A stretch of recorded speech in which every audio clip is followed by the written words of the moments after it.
Yeah, Ross Bauer, yeah.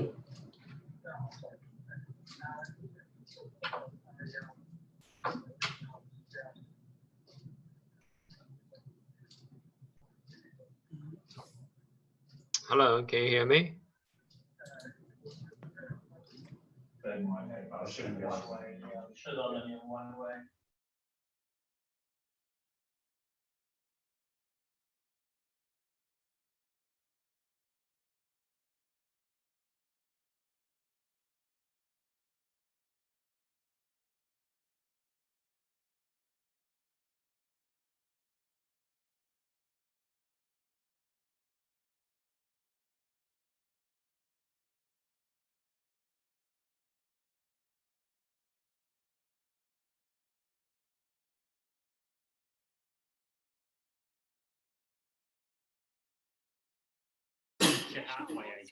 Hello, everyone. Can you hear me? Yes, we can hear you. Fantastic. Can you indicate on the poll that you can hear me, please?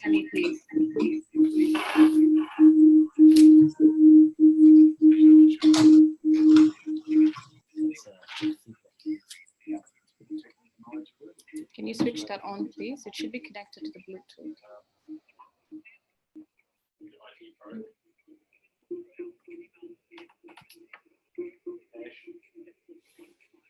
Yes, can we get Ashley, please?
We did hear somebody there.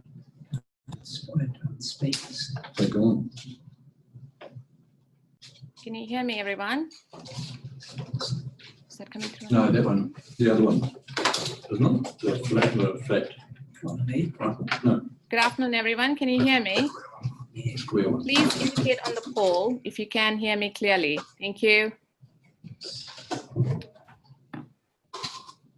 Speaker's got plenty of volume. It's on mute, isn't it? No. Should be a note. We'd be using, I thought the speakers. I would have thought that, yeah. I got told by Christchurch they can't hear. Same as this. Oh, it's come through now. Okay, Wellington is still setting up. Maybe we put a chat message. Good afternoon, everyone. We are waiting for a couple more venues to come online. So if you could just be a little patient, please. Appreciate that. Thank you very much. I know we are slightly delayed, but we'll get started as soon as we have those venues online. Thank you. And meanwhile, if you can hear me, please indicate yes. And if not, please, if you could try logging back into the webinar link that has been shared with you. And also check your microphone and speaker at your end. All right. You're right. Yeah. Yep.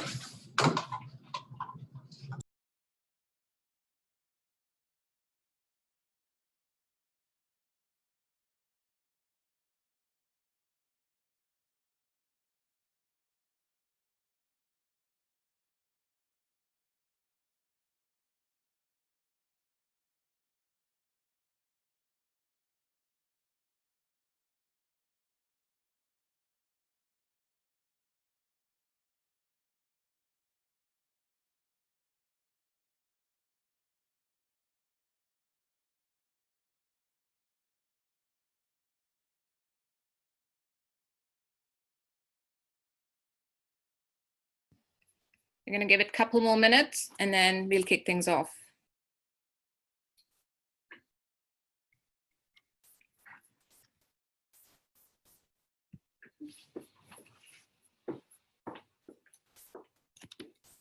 Is it this computer's mic? That's being used when I talk? Yes. Yeah. But either that one or this one will pick up your tone, so don't worry.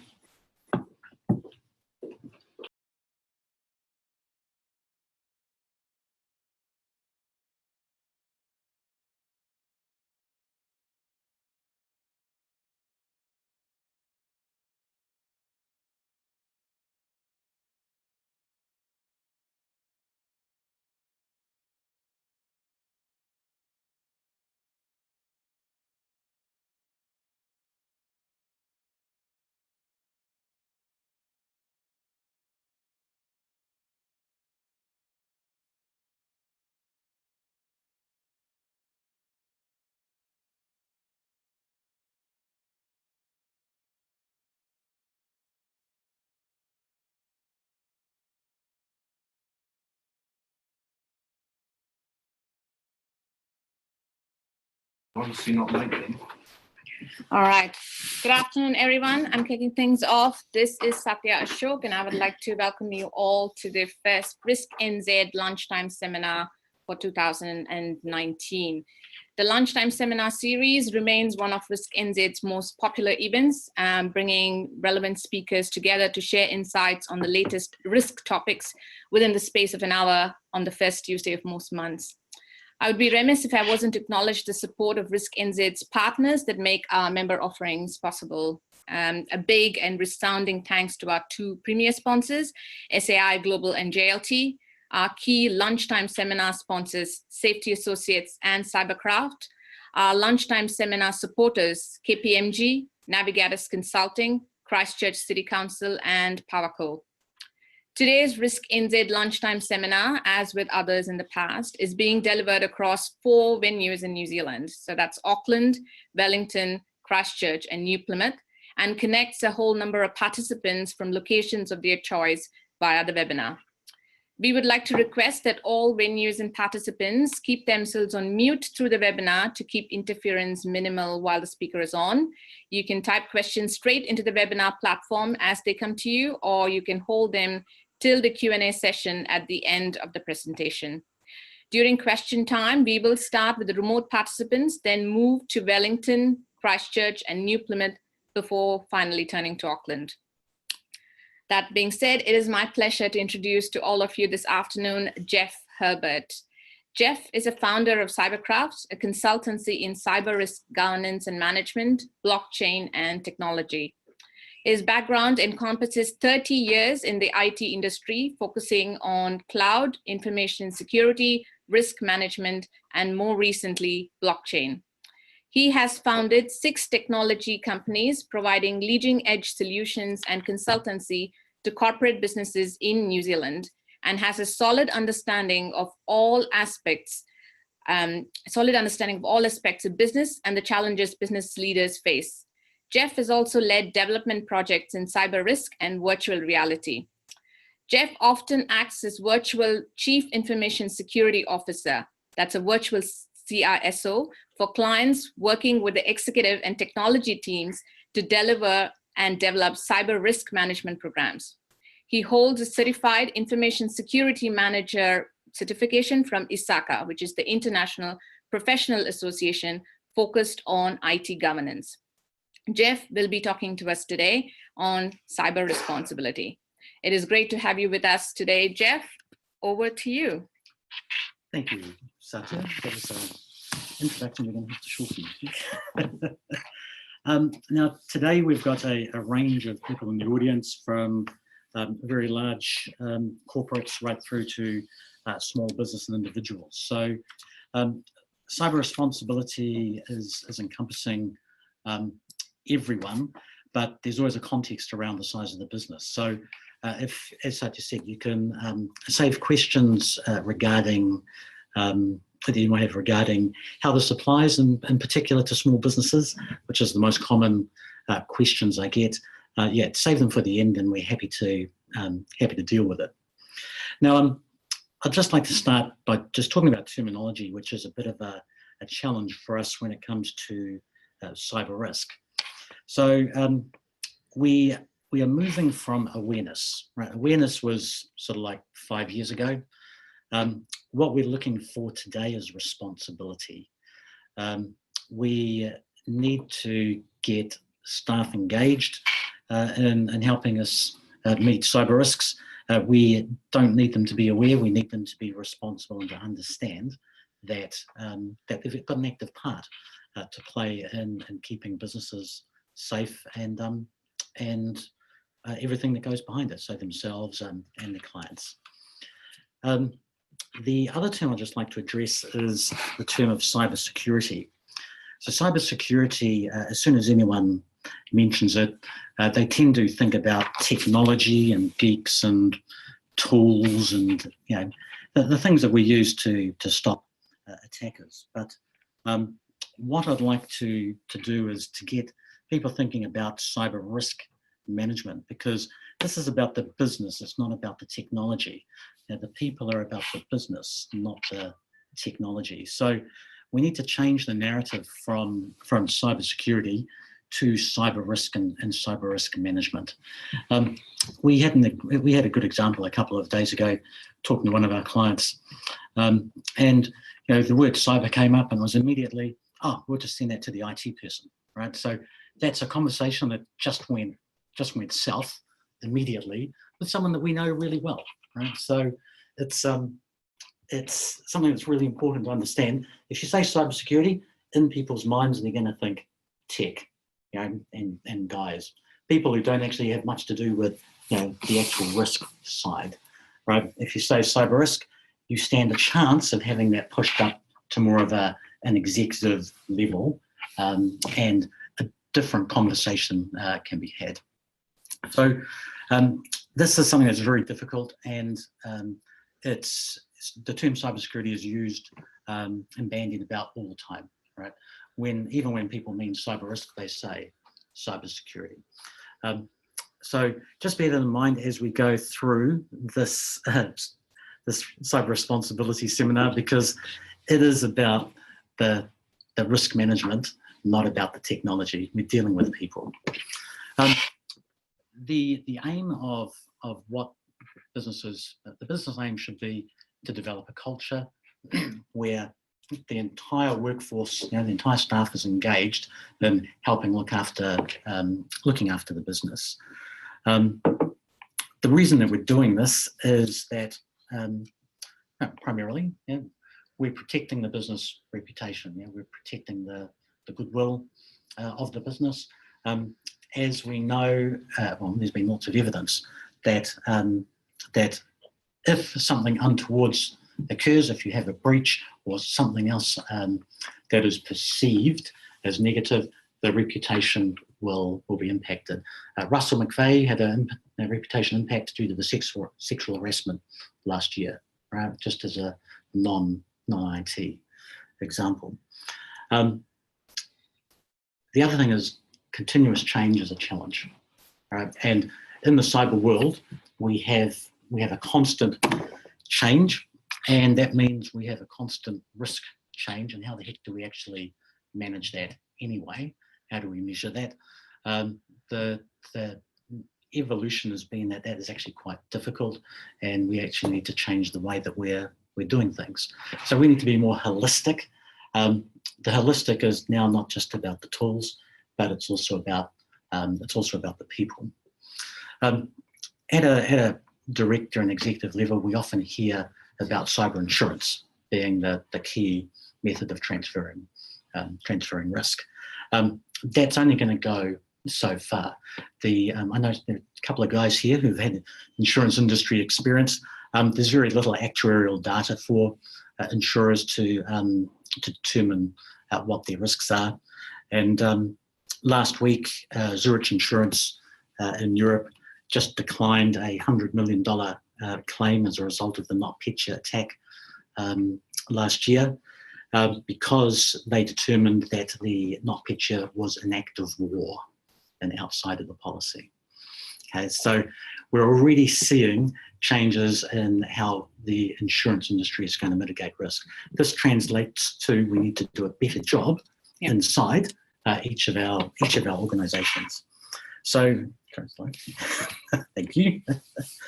So, oh, sorry, a couple of clicks. I'll fill up one more. That's it. So, we need a cyber responsibility program because, for the most part, organisations only deal with half the risk. Right? They put in maturity models, they put in frameworks. They've got policies and procedures to varying degrees, and they've invested in a whole lot of tools. Right? And that's what constitutes cyber risk management. But what we don't see is we don't see anywhere near the same level of investment in the end user. The people who are actually in many instances the target. These guys are your best asset, right? And they're often our worst enemy.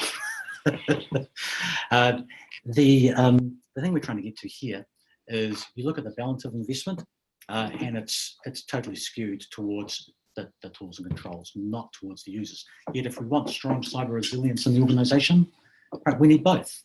Right? So next slide. So, people being people, they're our biggest risk in any process, like health and safety, for example. People are the issue. So, we need to recognise that when it comes to cyber risk management as well. Everyone here is way easier to hack, right, than anything in your organisation, right? Those phishing emails could be coming through every single day, right? You are way easier to hack than anything else.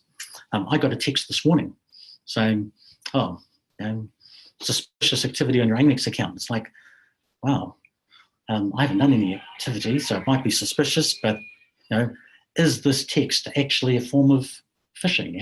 It's got a link on it. If I tap on that link, what's going to happen, right? Very easy to hack human beings. What I find is organisations don't test their users very well. There's often an investment in compliance, in box ticking. I will get people to go through a cyber training course, right? And that, in a nutshell, is just compliance. It doesn't actually help contribute to the risk, reducing the risk in the organisation.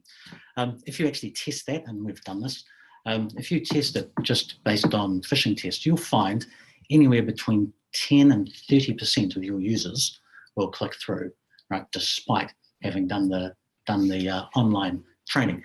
IT people will give away their domain administrator credentials, right? We did this on an organisation of 350 odd people. Yeah, we got 30% click through, right? And 3 administrator credentials. So what it comes down to is that staff need more than just an online module. This was actually recognised in Australia a few years ago, not to do with cybersecurity, but with sexual harassment. Oracle versus the state of Victoria. In a case around sexual harassment, it was determined that Oracle had not made a sufficient effort to train staff in reducing what is sexual harassment behaviours that required workshops to do. You needed a face-to-face training engagement to teach people about sexual harassment. So there is also evidence to say we need to be investing more in terms of training people to help us with the cyber issues. So next one, please. But before I go into it,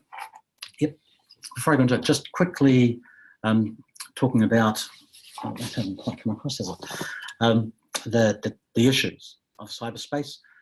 Some of the people here in the audience are not technical, so this might seem like a little bit of a quick run through, but this is the stuff that you and your staff face every day. Over on the left, we have our bad actors, which in the context of what I'm presenting, we're saying as someone else on the internet. However, you can get internal bad actors, and they're over 50% of the risk. So these bad actors have a tool of choice. They'll spam you. They'll put something on a website that's malicious for you to download. They'll put something on a USB key, or they'll call you, right, and try and pretend to be an IT support staff member. They'll engage you through a social media or messaging mechanism. A whole lot of ways that you can be engaged. And what they're going to do is they're going to send some form of payload, so some malware, or they're going to persuade your staff or you to do something that ultimately you discover you'd rather not do, like open an attachment, download a file, go to a website and log in. So in the end, all these methods are targeting your staff, right? They're the easiest target to compromise. I can do that.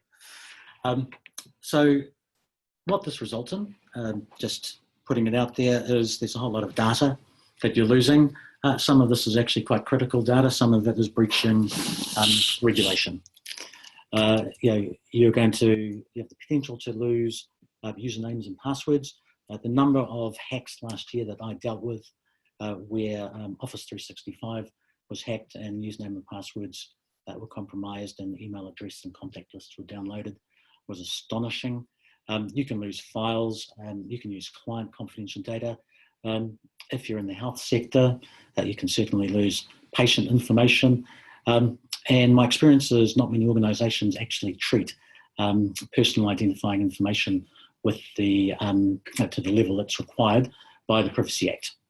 Okay, so there's a whole lot of stuff that can go out there, and by and large in New Zealand we tend to get away with it because we don't have much in the way of impact from the government, from a regulatory perspective. In America, completely different story. The costs that you're going to suffer definitely ultimately financial.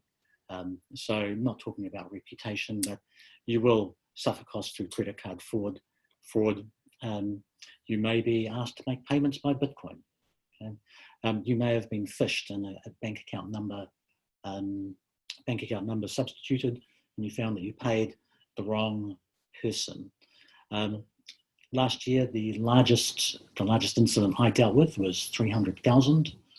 The largest incident I heard of from my peer network was over $1 million. Okay, so significant costs.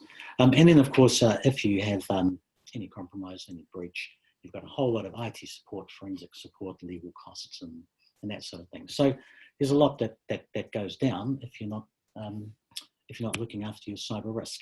So our goal is to introduce a cyber responsibility culture. It will produce better business results, not necessarily just in a financial aspect, but also from a morale and employee perspective. They will feel more empowered. We want to have that constant vigilance across the organisation. Our people are intelligent, usually.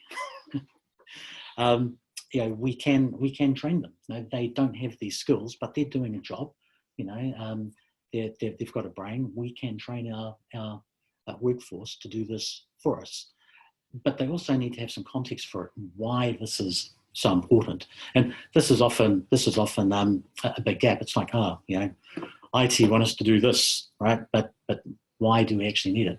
How does that translate to what the organisation is trying to do? Is that communicated, right, top down to the staff that this is important?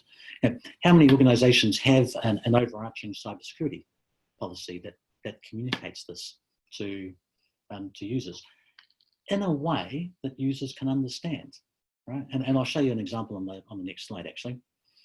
So what we need to do is we need to encourage individual user responsibility. Everyone has a part to play, okay? From anyone who receives emails in the organisation to anyone who can see someone walking around a area that they don't recognise, right? So that might be in a building. Now, I've shoulder surfed into all sorts of offices, and it's quite fun. We want to make sure that what we want to achieve is what we're doing needs to be user-centric, not IT-centric, right? We need to keep this in terms of the user, we need to use the user's language. And there's nothing like an organisation actually putting money where their mouth is. So if you're saying, look, we need to make sure that our workforce is going to help protect us against phishing attacks and that sort of thing, well, then you're actually going to need to make a commitment and train them. You're actually going to need those face-to-face workshops. There's going to have to be a budget assigned. There's going to be training, there's going to be marketing that you have to follow up with, because you want to demonstrate that the business is serious about what you're doing. So the last thing is anything cyber responsibility has this risk of being very boring, right? Who likes policies? Okay, you're the exception. That man does policies for a living. Users don't like policies. It's very dry. So one of the challenges that you need to be able to do is look at how to engage with the users, take a gamification type approach, look at other ways that you can get users involved. So I do policies as well, and I don't like the way lots of policies are done. When it comes to engaging staff, it's good to recognise that there are two types of policies. There's staff-facing policies or user-facing policies, and there's technical policies. So users don't even need to see them. They're very much certainly in the technology space. But what we need to be doing is looking at ways to change how we're communicating policies. So on the screen, this is a cybersecurity policy ebook. It's an infographic style, right? We get a huge positive response about this, because rather than bullet point and clauses and stuff like that, and trying to get users to read this is just, they'll read it, but they're never going to take it in. Now we're actually starting to get some engagement and some understanding, because we're changing how the information is presented, right? This is how they're going to consume, the stuff that we want them to know what they need to do for cyber responsibility. Okay, so this can be applied to, the acceptable use policy.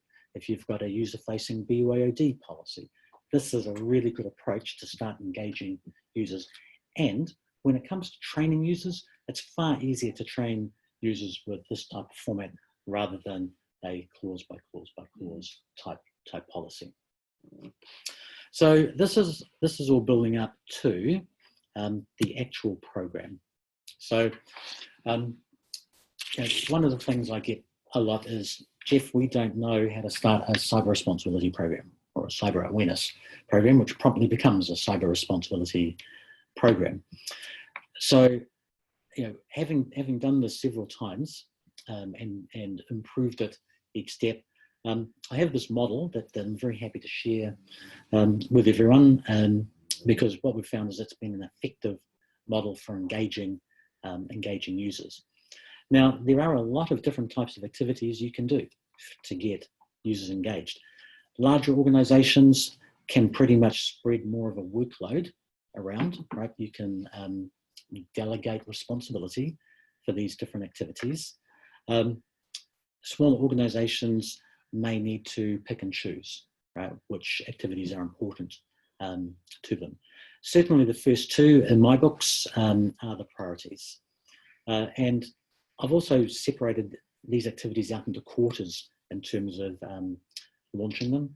Month by month just doesn't work. It just doesn't seem to gel. Everyone runs late. It's better to engage it on a quarter by quarter basis.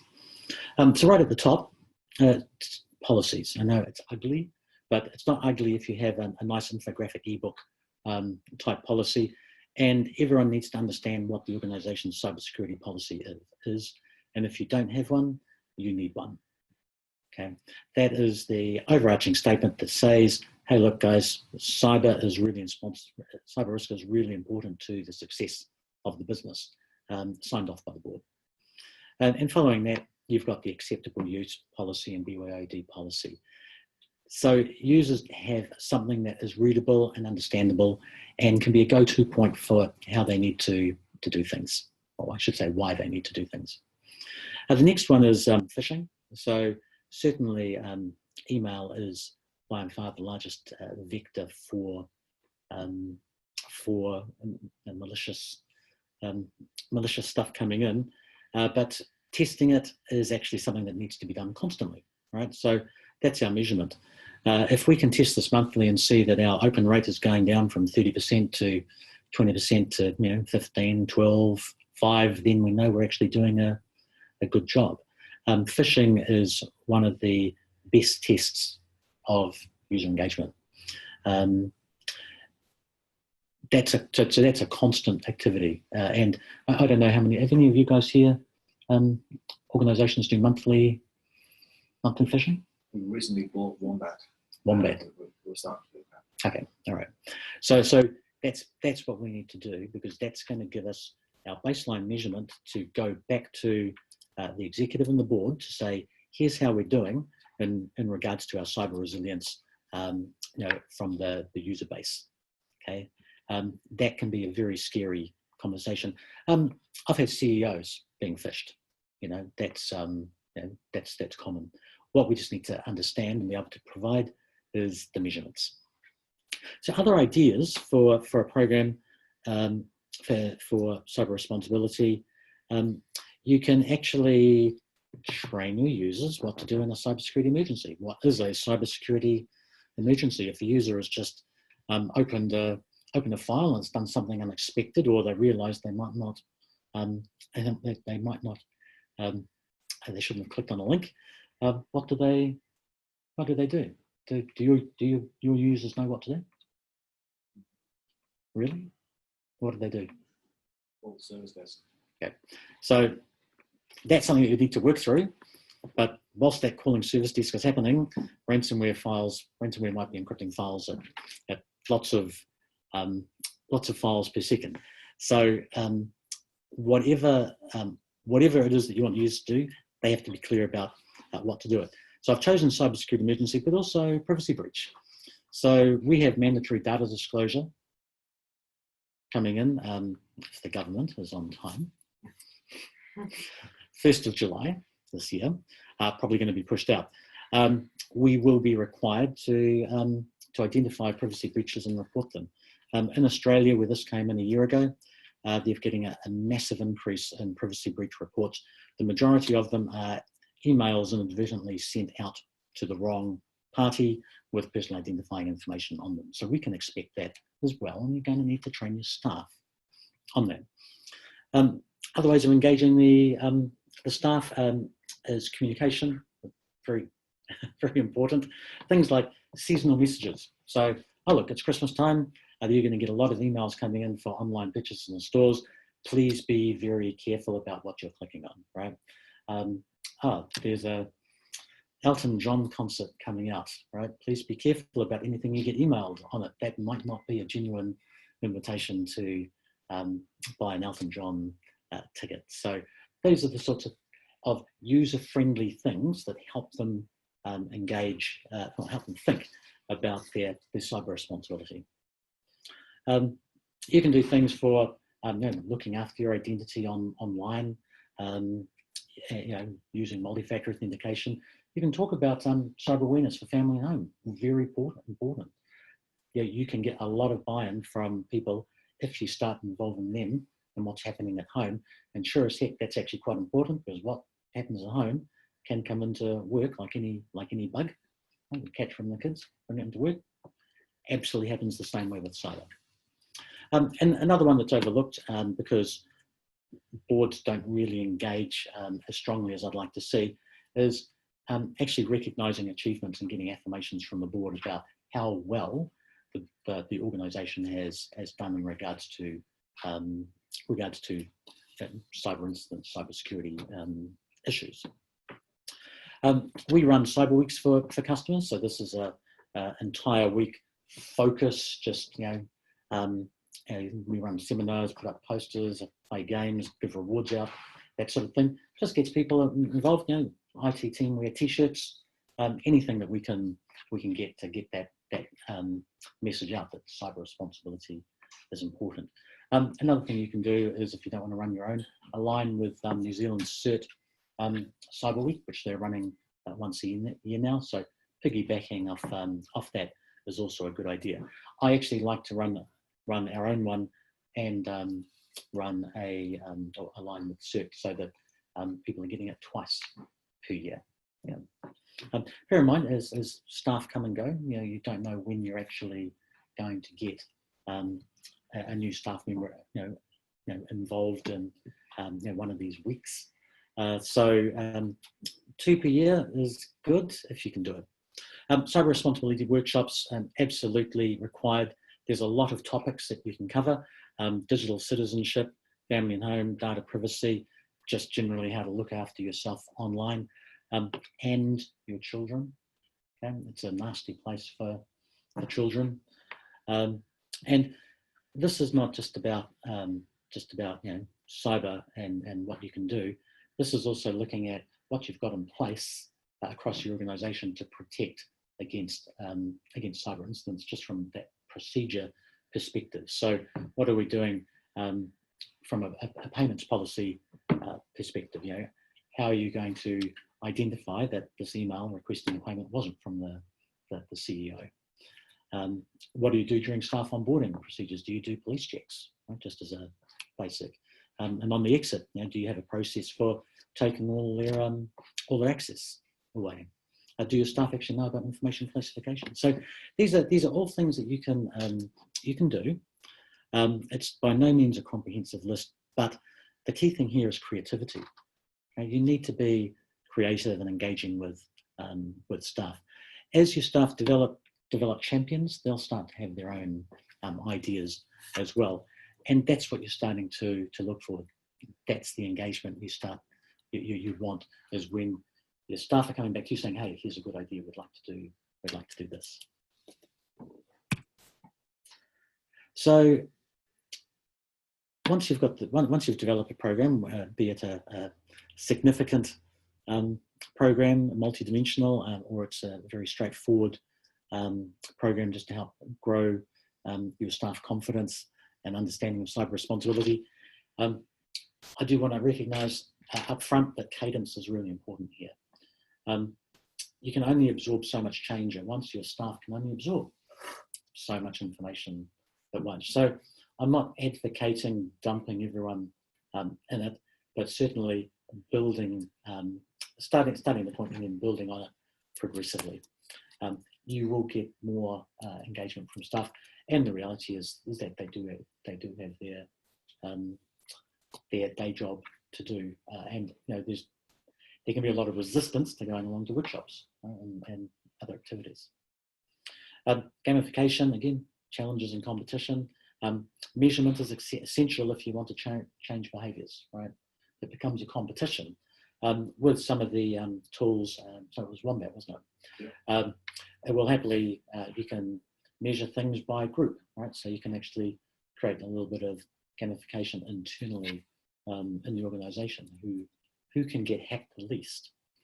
Rewards, and again, the incentivisation, the family and children is a big draw card, right? There's very little available to parents. Well, I shouldn't say there's a lot out there, but parents don't seem to find it. We were talking earlier, just before we started, about children and use of technologies. They're great consumers of technology, but they have no idea, right, about how to keep safe. And a lot of parents don't either. We know how to teach children about stranger danger and crossing roads safely, not playing with power plugs, but we don't teach our children how to stay safe online for the most part. So, yes, families are important. So that actually wraps it up. We are running a cyber risk governance for business workshop at the end of March. So if you're interested, you can give us a call, or Farah a call. The workshop is a little bit more expanded than what we've just covered today.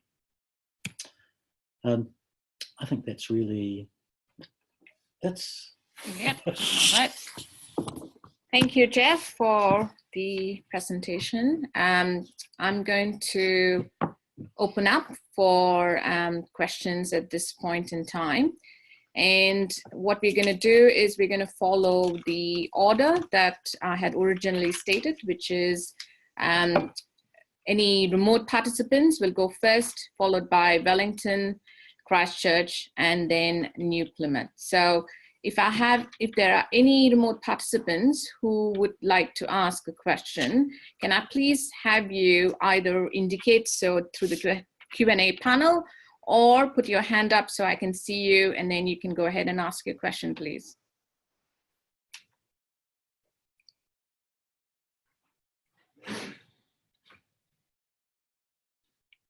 Any remote participant wishing to ask a question?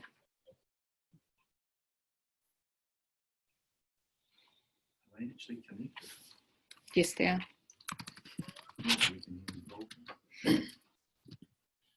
So, Are they off mute? yes. All right, I hear that no remote participants would like to ask a question. Yes, no questions from people. Thank you very much for that. And yes, there's a question here regarding slides. You will get access to the slides at the end of the seminar. Thank you very much. All right, so on to Wellington. So do we have any questions from the folks at Wellington? No questions from Wellington, thanks. Erin, did I hear no questions? Can you hear me? No questions from Wellington. All right, thank you very much. All right, do we have any questions from Christchurch?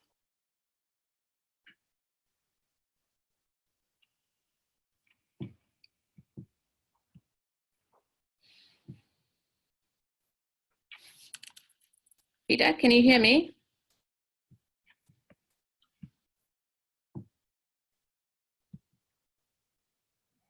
Peter, any questions from Christchurch?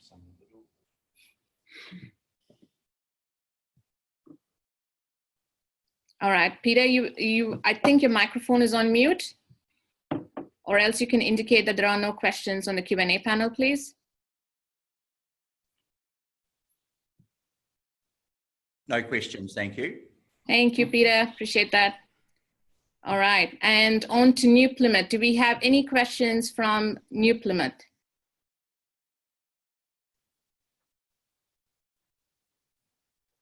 No questions from New Plymouth. All right, fantastic. And that moves us back to Auckland.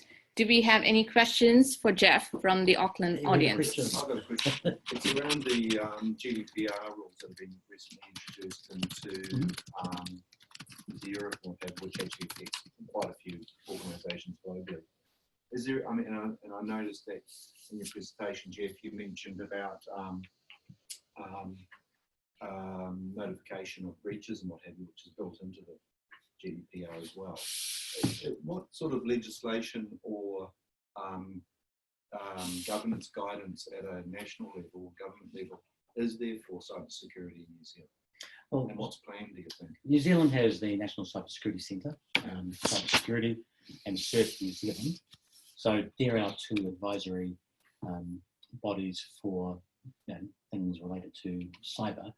In regards to GDPR, New Zealand is, has adequacy with its Privacy Act. We just made the cutoff point. So as long as we're compliant with the Privacy Act in theory, we're meeting the requirements for GDPR. But we're not really, and that's why the new privacy bill is going to be coming in. Most organisations are very poor at managing personal identifying information. And we're going to have to pull our socks up.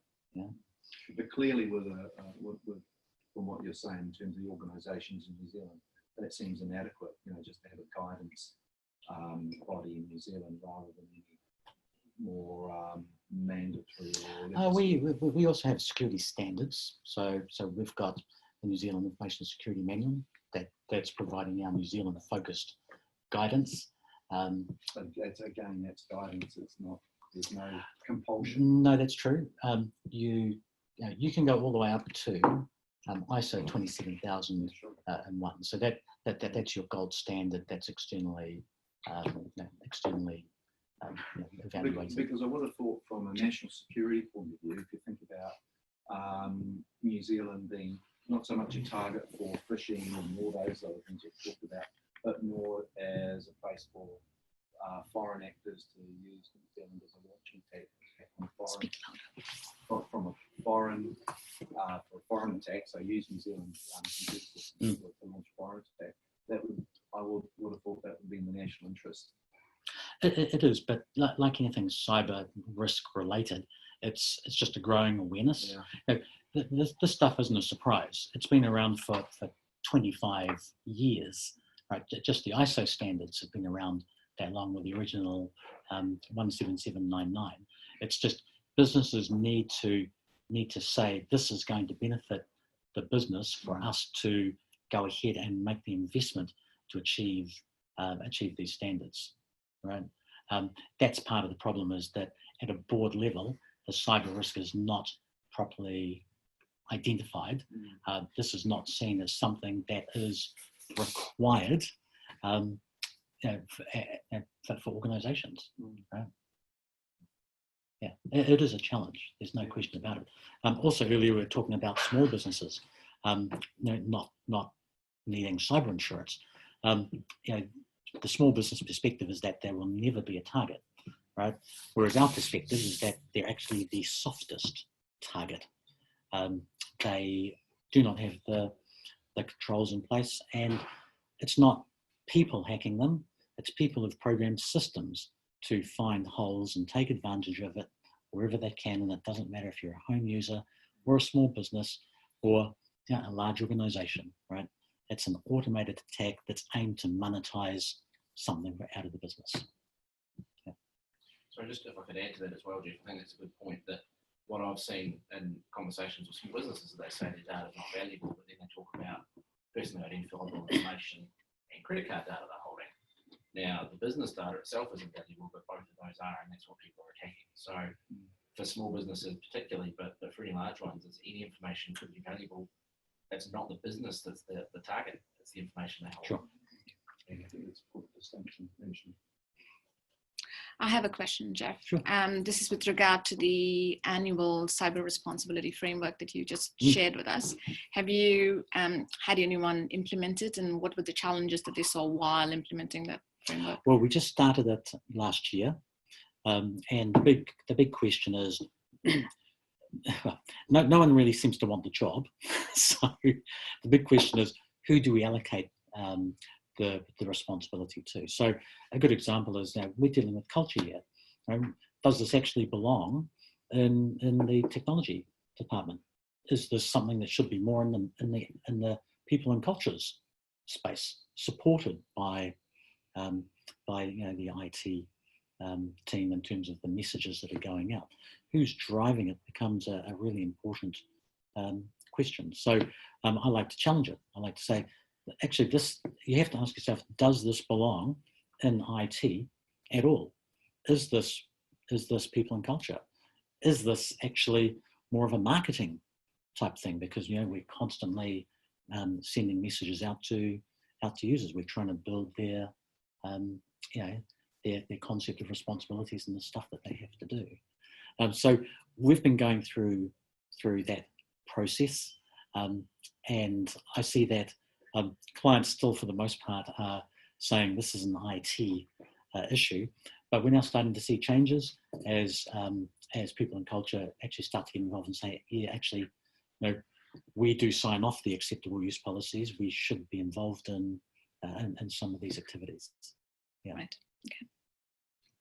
Any more questions? Sure. What is the best way to test an organisation's level of preparedness in an event of a cyber attack? And what do you see as a key? That depends on how much you want to disrupt the organisation in the process. Yeah. It's a good question. Just trying to think how best to respond to that. So if you want to test a digital impact, so some type of malware and that sort of thing, honestly, it's better to start off with a tabletop exercise. You literally have a script that you develop, with inputs happening, it's like at certain times, you sit people down at the table and you say, right, this has just happened, what are you going to do? And you'd be surprised at just the tabletop level, how hard it is for people to work out what to do, let alone in a crisis situation. So have any of you guys seen Sully, the movie about, Captain, I don't know his full name, Sully landed in the, yeah, that's it, that's it. Yeah. So that's a really good example of crisis management. He only had 204 seconds to sort out his crisis. How fast can we respond in a crisis is a really important question. But when they were doing the whole, did he do the right thing? It took test pilots 7 goes to get the flight right. So we can expect that when we're doing some form of crisis management test, right, that's going to have to be practiced and practiced and practiced again. So you could start off with just that tabletop exercise, but if you do want to test it, and this has been done before, we've had a CEO stand outside the front door at 6 a.m. in the morning, right? Someone at the back door, and they've just said, no one's allowed in, the building's burnt down. Right? What happens? That's all the assistance they get. Right? That is a good test. The story I had from one of my peers was that the CIO said, I need to get in the building. So the building's burnt down, but the disaster recovery plan is in the building. That's, yeah. Any more questions? Lachlan? No, all right, okay. Any further questions from the panelists one last time? From any of the attendees? All right, I believe that brings us to a close for this particular lunchtime seminar. I know that there have been some requests for details pertaining to the slides and the workshop, and we'll get that through to all the participants later today or early tomorrow morning. Thank you very much for joining us today, and thank you, Jeff, for coming along. You've got a little something for you to appreciate your time. Thank you very much. There you go. Fantastic, everybody. Thank you very much for joining in. You'll get an email from us all as usual, giving you the slides, and you'll also be, we'll be seeking some feedback.